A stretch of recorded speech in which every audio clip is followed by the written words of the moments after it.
अथ षष्ठो अध्याय।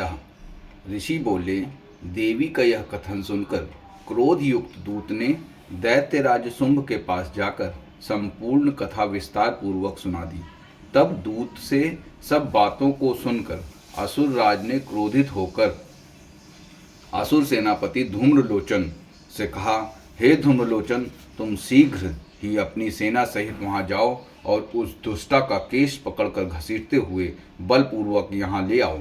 यदि उसकी रक्षा करने कोई देवता, यक्ष या गंधर्व आवे तो उसे अवश्य मार डालना। ऋषि बोले, इस प्रकार शुंभ से आज्ञा लेकर धूम्रलोचन 60,000 असुरों की सेना लेकर वहां शीघ्र ही पहुंच गया और देवी को देखकर ललकार कर कहा कि तू बहुत शीघ्र शुंभ और निशुंभ के समीप चली जा। यदि तू प्रसन्नता पूर्वक नहीं चलेगी तो तेरे केश पकड़कर तुझे घसीटता हुआ ले जाऊंगा। देवी ने कहा, दैत्येश्वर ने तुझ बलशाली को भेजा है। यदि तू मुझे बलपूर्वक ले जाएगा तो मैं उस समय तेरा क्या कर सकती हूँ। ऋषि ने कहा, देवी के ऐसा कहते ही धूम्रलोचन देवी के आगे दौड़ा तो उसी समय अंबिका ने हुंकार से उस असुर को भस्म कर दिया। तदंतर असुर सेना अत्यंत क्रोधित हो देवी की तरफ बढ़ी। तब देवी बड़े तीखे बाण, शक्ति तथा फरसों की वर्षा करने लगी। इतने ही में देवी का वाहन सिंह अपने गर्दन के बाल हिलाता हुआ क्रोध से भयंकर गर्जना करते हुए असुर सेना पर झपटा। उसने कितनों को पंजों से, कितनों को मुख से तथा होठ या ढाड़ से घायल करके मार दिया।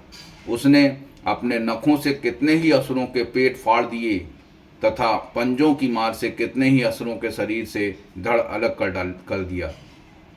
कितने असुरों की भुजाओं और सिरों को काट डाला और अपने गर्दन के बालों को हिलाता हुआ कुछ दैत्यों के उदर को फाड़कर रक्तपान करने लगा।